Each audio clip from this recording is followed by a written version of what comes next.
Good morning, everybody. Welcome back to my channel. Thank you guys so much for joining me today.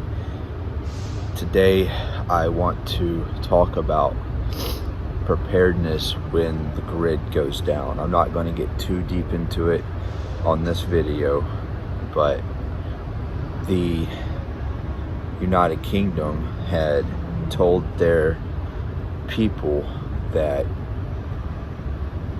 they could expect power to be down on the coldest nights, and they could expect a week-long power shortage, and to expect their way of living to be interrupted for 7 days in the winter. This is in the United Kingdom.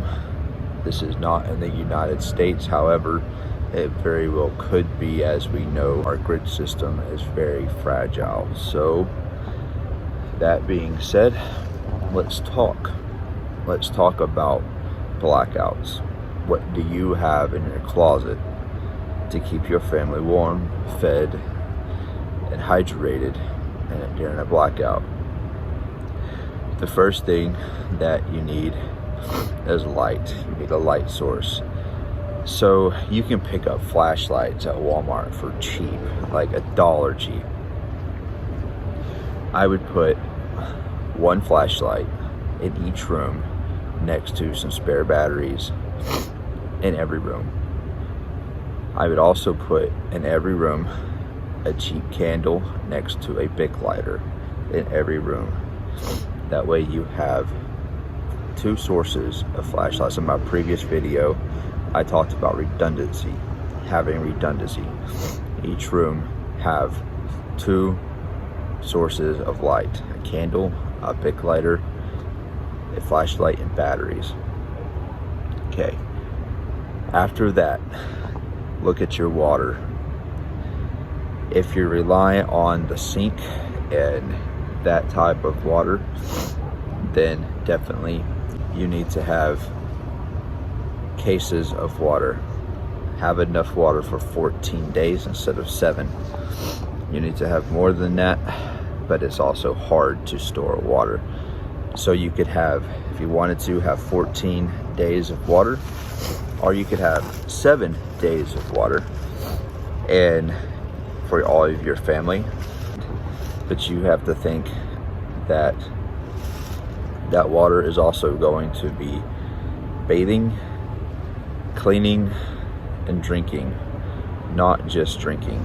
So take into consideration on how much water you need, and have minimum 7 days. Ideally have 14 days of water if you're expecting to go 7 days without electricity. Also, with water, you need to have a method to collect rainwater. You need to have that anyway in your bug out bags, or not bug out bags, but your just as your survival kit in your home. You need to have a way to collect rainwater.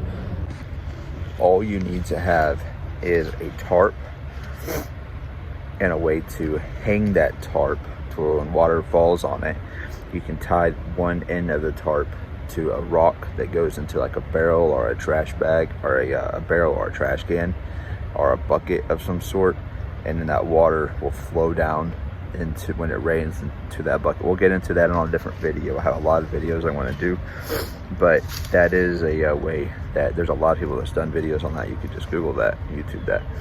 But that is one way to collect water as well. And also having one in your bug, having a tarp or something like that in your bug bag is ideal. But before you did that, I would definitely make sure that you had a filtering system before you put a tarp in your bag. But we'll get into a bug out bag at a different subject, a different time. Right now we're talking about grid down. Okay, so you have two sources of light, you have your water. Now let's talk food. Having food, calories that you don't have to cook, so canned meat is ideal. Then you can have peanut butter, canned meat. That is going to be your ideal but also having a gas grill or a wood burning grill. If you have a gas grill, you need to have extra gas. If you have a wood burning grill, make sure you have plenty of firewood or coals that you can cook your food with. So protein bars is another good thing to do. Trail mix, just add those calories. Pop-Tarts, not the healthiest for you, but it's calories.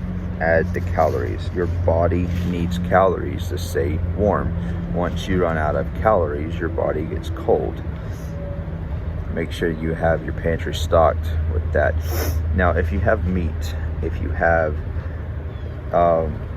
cold items, cold food items, and your grid goes down, how are you going to keep those items fresh?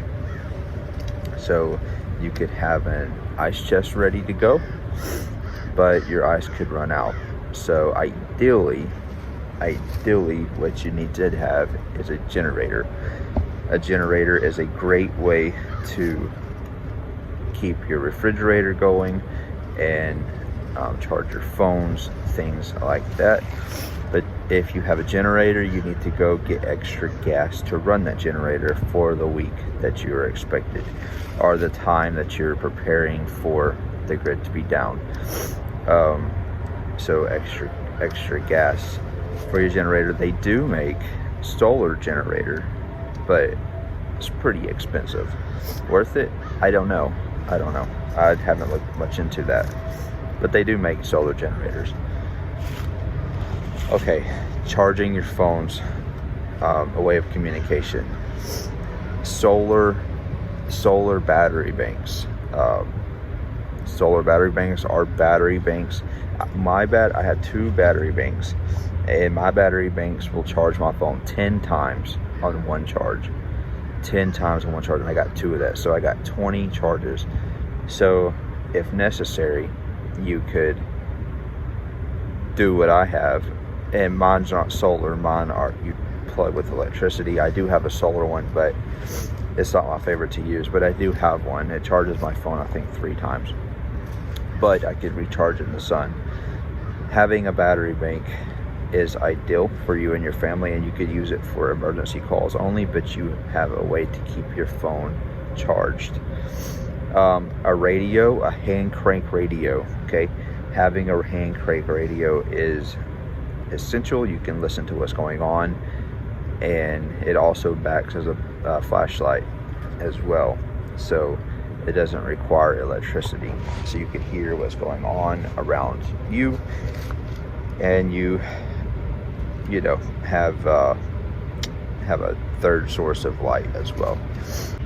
Another thing that you need to take into consideration in the wintertime is blankets. You can go to an Army, Navy, or a Army surplus store and buy fleece blankets, or you can just go to Walmart and buy blankets. Having blankets to stay warm is crucial. While you're there, pick up those hand hot pads and those feet hot pads. You can get in a sleeping bag, and you can toss those in your sleeping bag, and they keep your bag warm. You can also boil water and put it into a container, your steel container, and put that container inside your sleeping bag with you or your bed, and you would be plenty warm. That is another option you could do for a heat source. Portable stoves, like little camp stoves that you can use. Those things are great for heat sources. You can sit right on the back porch and put a small piece of wood in there, and you can get some hot coals and warm your hands and stay warm that way as well. If you have a fireplace, make sure that you have extra wood to go into that fireplace to stay warm. And last but not least, it's definitely important, make sure that you have a medical kit. Having medical kit is important for you and your family's safety, and make sure that you have a good, solid medical kit. I'll be doing a review on some and some coming videos, so make sure you keep an eye out on that. So other than that, guys, you guys stay safe out there. We'll see you in the next video. God bless.